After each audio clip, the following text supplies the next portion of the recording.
But this week, we're kind of pissed off. So we're going to talk about pissed off stuff. Oh, man. Bethesda, my friends, have come out and they have done the unthinkable. First, they came out with Fallout 76. That game sucked. Super hyped. Super hyped. Everyone's excited. We paid $200 for it. Hot pile of garbage. Then they had a special edition with a helmet that you can see behind us if you're watching the video edition that didn't come with the proper bag. And that was a big controversy. And then they decided to do a battle royale mode in this game. And then they announced they're going to put in NPCs finally in a game that had no NPCs. And then they decide, oh no, we're going to delay those. Sorry, they're not coming out till later. And now they've announced this really exciting thing that you all should just like fall head over heels for. And it's called Fallout First. Fallout 76 has announced the Fallout First subscription plan. And you can get this for $13 a month or $100 a year. And in the blog post, they mentioned that this is a premium membership that offers something players have been asking for since before launch. Private worlds for you and your friends. So this is really funny. So in the membership benefits, you get the private worlds where you and your friends can get together with up to 7 friends and explore a world by yourself. You have a scrap box, which has limited storage for crafting components in your own scrap box container, a survival tent that's a placeable fast travel point with a stash, sleeping bag, and more for your needs. You get 1,650 atoms per month to use in the shop, a ranger armor outfit, and an icon and emotes pack. This is what you get for $13 a month. I want to mention that you can get a Netflix subscription with over 100 original quality titles for $13 a month. You can get Hulu with no ads for $13 a month. You can get Apple Arcade for $5 a month with over 100 games. And you're paying $13 a month for a freaking survival tent and private worlds. What the fuck? Well, you forgot about the Xbox Game Pass.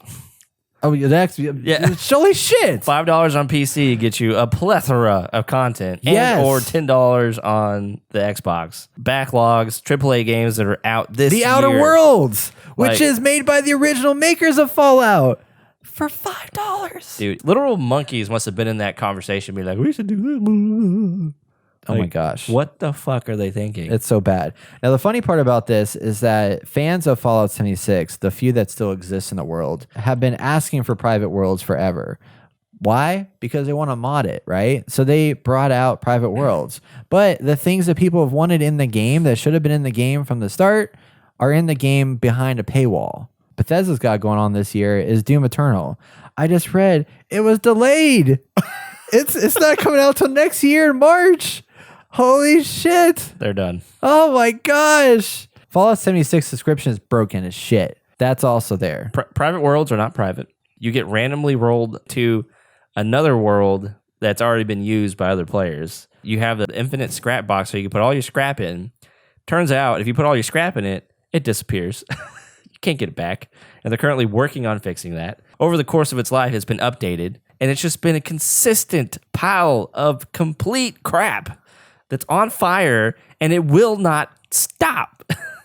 What is going on, man? So this is the reason why I no longer have any faith in Bethesda. It used to be one of my favorite game companies. I could always look forward to putting out a solid release. And now I have no hope for Starfield. I have no interest in it. At this point, I guess I really don't care about Oblivion 6. I was going to say, what about Elder Scrolls 6, man? No, Come on, you don't want that? There's hardly anything that they can do at this point to regain my confidence, because they have just gone down the shitter with let's just make money.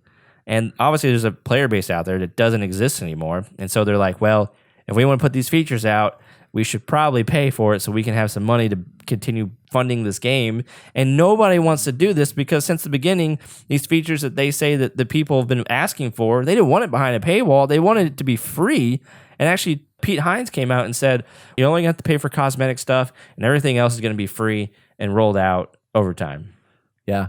False. That is complete bullshit. Bullshit. In a private world, shouldn't even be free. That should just be part of the game. That was the game. You had your private world that it was single player in, and the fact that you could bring your friends in it was awesome. Yeah. You know what's crazy? When Minecraft Alpha came out, they had private worlds. Oh. Somebody just modded that shit. Look at that. And made it happen. And you know what I paid for that game when that had private worlds? Nothing. 99 cents. Oh shit, that's right. It was alpha. Right. I paid like 99 cents because it was donation only back then. I'm Like, this is bullshit. Okay, so the other thing I want to mention here, just go through all the things. Like you mentioned, requested servers. Apparently, when you go to the private server, you can't restrict access beyond one's friends list. So people with very large friends lists in the game, you can't make it invitation only. So if you have like 60 friends or whatever, anybody can join that game. Even though you have it limited to 7, they can just randomly join in your world. Yeah. And then also on the world part, like you said, there's things that are already looted. They came out and said on that note of private worlds privacy, they said that, quote, "We understand this is not what players expected for their private worlds. We are looking to provide an option in an upcoming patch that will allow Fallout First members to restrict access to their servers more completely." That's not an answer. You don't come out and say you have a private world and say, oh, no, it's just partially private. It's like having a bathroom that's got a freaking camera in it and say, oh, it's kind of private because we only show half of the door above where you're taking a shit. Yeah. Yeah. Fuck. Bullshit. And then they were like, so it's funny here because they said that when Fallout First member starts a private world, it launches an Amazon Web Services server. Players who have seen looted containers upon login may experience the expected behavior upon login and log out. Loot is instanced for each player in containers. As Fallout players know, if you loot a container on one server and then log out and log back in another server, the container remains in a looted state for a period of time. So basically it just hasn't refreshed itself yet. So there's like stuff that seems looted that really shouldn't be looted. And then yeah, scrap boxes are appearing empty. And at first, when they first said that, people were like, oh, our scrap boxes are being empty. People were like, oh, no, that's not accurate. It's not broken. Trust us. And then they found out, oh wait, no, it's actually a bug. Because they thought it was a user error at first. And then they realized, no, it's actually a bug. There's a lot of shit going on with that game. It's just really sad that first you piss people off with a subscription service, and then you piss them off more with a broken subscription service at launch. They should have done what they did with Anthem. Just kill it. Just let it die. They won't. Todd Howard is now a liar in my eyes, and I have no respect for him. He said at E3 before the release of Fallout 76 that they had an all-new rendering technology that would give you 16 times more detail. And then textures popping in and out. Not accurate at all. Holy shit. I mean, their games have always been riddled with bugs, and I think this has to go back that they're using a really old engine for some reason, continue to do that, and I understand it might be to save some money, and there's some aesthetics to having that in these games because that's what people grew up on, but god dang, guys, this is literally the biggest pile of shit since Battlefront 2. Well, at least Battlefront 2 fixed itself and made it a better game. True. But this one, it's been a year, and they haven't fixed itself yet. No. I mean, No. it's still a hot pile of trash. I don't know what the hell they're doing, but it's not looking good for them, and they're not going to be sold or get more money because this is just. You think they would release some of this stuff to help garner back goodwill from the player base, but they're not doing that at all. They're just gung ho. Let's just get all the money we can get. This dying game. Well, and what's really shitty about this is like 2 years ago in the E3 2017, they came out with the Bethesda press conference, and at that press conference, they were like, we are the company that is still for the single player games. And then this next year, they spent the entire time with it on just, here's more mobile game bullshit, here's more VR updates, here's more updates to these other games that are still out. Oh, and by the way, there's Fallout 76, and this game is going to be awesome, but it's online.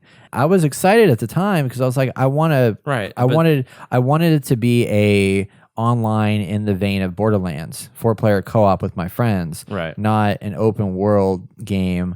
I just want a private fucking server where I can play with my friends, 4 players, and play Fallout co-op. That's all I wanted. You thought you're getting actual Bethesda, an actual Fallout game. Yeah, but they had no NPCs in there to talk to or have any quests. You just talk to robots. Yeah, that's not a game that people want. yeah, it's such a bummer. Bethesda, I mean, clearly there's a lot of fuck ups. I mean, we talked about the game failed, the canvas bag, the Power Armor Edition, just everything screwed up. Well, they also didn't have the foresight of buying the domain falloutfirst.com, which is the name of their new program called Fallout First. So what one angry and kind of awesome person did was went out and bought falloutfirst.com and made a website that says it's basically an ad for Fallout First called Fallout Fuck You First. It's all about Fallout First and how bad it is. And it says private world, scrap boxes and more coming to Fallout 76 with Fallout Fuck You First. And he goes in to talk about like all these funny things where he's like, oh, that's why we're excited to launch Fallout Fuck You First, a premium ass-pounding membership that offers something dumbass players have been asking for since before launch. Private worlds for you and select idiot friends. So we decided to put it behind a paywall. In addition to this huge feature, Fallout Fuck You First, also includes a host of pointless items and cult bonuses, all of which you can find on my foreskin. And the best part, Fallout Fuck You First is available to screw you right now. And then he goes on to like say a bunch of more stuff. So it's still live. Hilarious. You should watch it. It's we great. will put this in the show notes. Yeah. Please go they here. They have the sex tent. Like, that's funny. Like, the hell? And then they have the lazy version of the Ranger armor outfit. They do a good thing. The guy puts at the very top, if you want to donate something positive, donate to Extra Life, because Extra Life unites thousands of gamers, et cetera, et cetera. And at the very, very bottom, he put a little tiny link that says donation for the domain name and hosting fees for me to keep Fallout First up. And it's a GoFundMe page where he already has $927 raised to cover this. And Yep. the comments are great. One of the guys said, Best $5 I've ever spent. fuck Bethesda. It's better value than 500 atoms. Yep. I would rather spend $5 here than one more cent of Fallout 70 shit. It's just, yeah, it's falling apart. Moral of the story is AAA gaming is dying. Some are readjusting and hopefully for the better. This is a common trend across all major game companies, and all of them have been screwing up. EA screwed up. Activision is screwed up countless times. Bethesda's now screwed up. Ubisoft is screwed up. They've all like made big mistakes consistently, and now like we're starting to see some of them get a lot of shit for it finally. And it took a while, but it's just like, who is running these places that are making all these bad decisions? I mean, these are expensive, poor decisions. Yeah. They don't see the past and they're like, oh, well, look at these games that we used to make. This is why we've gotten so big, is because the community has enjoyed the work we've put out and the work that we need to continue to push forward, because that is what's built this business. But they don't do that. Yeah.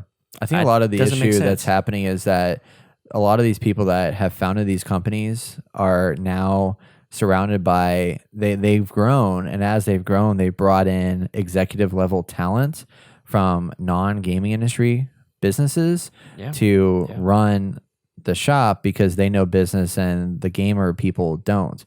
But what the executives don't know is gamers. And they're coming into this new uncharted territory trying to make these decisions. They're like, oh my gosh, there's such an opportunity here to make so much money. People are your product, and those people need to be happy to continue buying said product. Exactly. And they're missing out on that. But it's okay. Bethesda bought a mobile company, so that's cool. They're throwing money at the mobile game space instead of fixing Fallout 76. Yeah, exactly. All the Bethesda games are. Starfield's going to be mobile now, guys. Yeah. Just let you know. Elder Scrolls 6, mobile. Yeah, it's fucked Todd up. Howard, mobile. He is a mobile game. He's probably an AI. We just don't realize Exactly. it. I don't know. Well, we have some positive things coming around the corner. We have Death Stranding. We have Star Wars Jedi Fallen Order that hopefully will not be fucked up. Well, it's just sad to see studios and game franchises I grew up on just completely be demolished, basically, by corporate greed. You know, it's funny. You know, when we do our game of the year, we always have a biggest disappointment. How are we gonna pick it? I don't even know how we can even figure it out. It's gonna be like there's been so many big ass disappointments this year. A, B, and C, and D. Yeah. I've never liked any Bethesda game. Like, actually enjoyed it and got like a lot of value out of it. And I'm kind of excited that they're getting some shit a little bit. Good. And it's rightly deserved. Yeah.